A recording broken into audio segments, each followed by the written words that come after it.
Hey guys, I am Aarav. आज हमारा topic है आवर चेंजिंग अर्थ पार्ट 1। तो ये हमारी 7th क्लास की जियोग्राफी का चैप्टर नंबर 3 है। तो इसके मैंने 2 पार्ट्स बनाए हैं। पार्ट 1 में मैंने आपको प्लेट्स और फोर्सेस और जो अपने जो डिजास्टर्स है वो एक्सप्लेन किया, और जो बचा हुआ चैप्टर वो मैंने पार्ट नंबर 2 में है, तो मैं वो भी अपलोड कर दूंगा, आप उसे ज़रूर देखिएगा इसके बाद। तो चलो फर्स्ट हम इस वीडियो को शुरू करते हैं।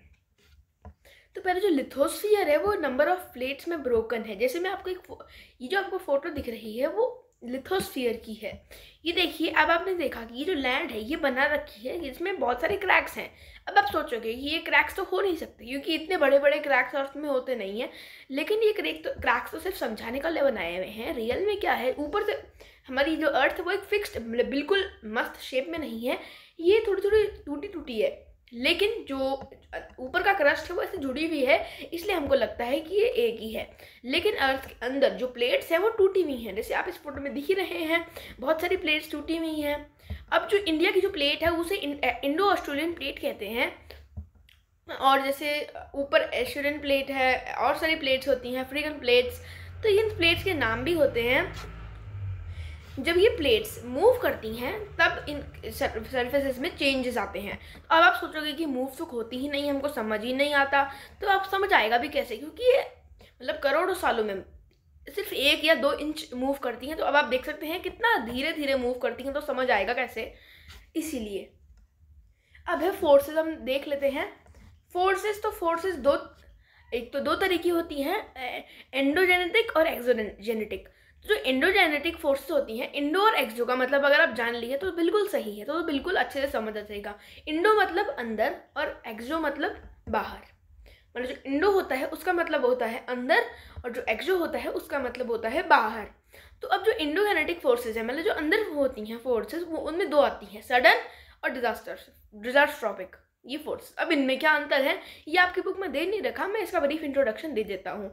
सडन मूवमेंट्स होती हैं वो क्या होती हैं, अचानक से, जैसे भूकंप आता है, लैंडस्लाइड होती है, वॉल्केनो होता है, वो 1-1 सेकंड में बहुत खतर स्पीड से जब कोई फोर्स, कोई मूवमेंट होती है तो उसे कहते हैं वो सडन मूवमेंट्स। और जो बहुत धीरे धीरे, जैसे पहाड़ की फॉर्मेशन, ऐसे थोड़ी ना होता है कि अभी 1 घंटे पहले पहाड़ नहीं थे, अब 1 घंटे बाद पहाड़ आ गए, नहीं, ये बहुत धीरे धीरे होता है। तो ये डिजास्ट्रोपिक फोर्सेस होती हैं। सेकेंड टाइप ऑफ फोर्स होती है एक्सोजेनेटिक।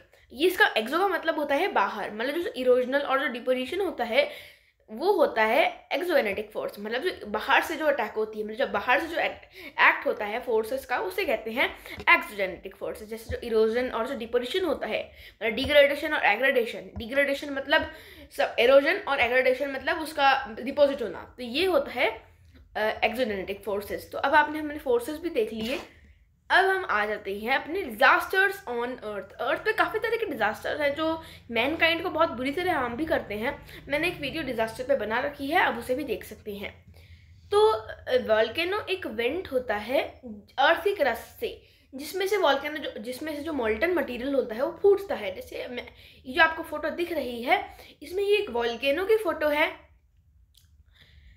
तो ये वॉल्केनो अंदर जो आपको वेंट दिख रहा है, ये वेंट में से जब लावा आता है तो उस लावा को कहते हैं मैग्मा। मतलब अब आप देखोगे तो हम उसे लावा भी कहते हैं, नहीं, अब आप सोचोगे कि हम उसे लावा भी कह सकते हैं, ना, वो गलत है। जब कोई जो लावा होता है वो धरती के अंदर होता है, अर्थ के अंदर, तो उसे मैग्मा कहते हैं, और जब बाहर आ जाता है तब उसे लावा कहते हैं। तो अब हमको लावा और मैग्मा के बीच भी डिफरेंस समझ आ गया। अब अर्थक्वेक।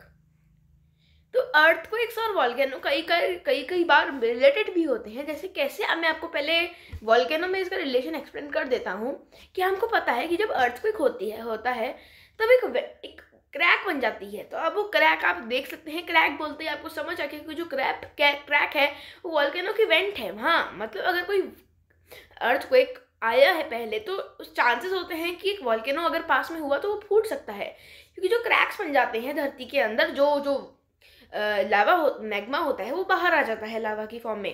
तो ये जो मतलब जो सिमिलरिटीज होती हैं अर्थक्वेक और वॉल्केनो की, दोनों ही एक वेंट बना देते हैं।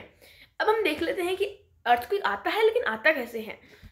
तो जैसे आप इस फोटो में देख सकते हैं कि ये एक अर्थक्वेक की फोटो है। यहाँ पे नीचे एक वाइब्रेशन क्रिएट हो रही है जो हर एक जगह पर जा रही है। तो ये वाइब्रेशन जब लैंड तक पहुंचती है तब ये वाइब्रेशन जो प्लेट्स होती हैं उसकी मूवमेंट कर देती है, और जब मूवमेंट होती है बहुत हल्की सडनली मूवमेंट, तब जो हमारी लैंड होती है, जो क्रस्ट होती है, वो बहुत पूरी तरह मूव करती है।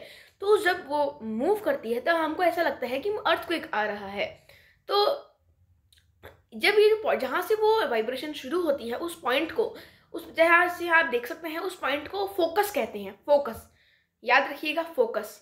और जो उस फोकस के जस्ट ऊपर जो लैंड होती है उसे कहते हैं एपिसेंटर। तो अब हमने इस टॉपिक को भी कंप्लीट कर दिया। और अगर आपको और वीडियोस देखनी हो तो मेरे चैनल को like, subscribe and share and bell icon जरूर दबा दिएगा ताकि आपके पास मेरी लेटेस्ट वीडियोस आती रहे। And like, subscribe and share.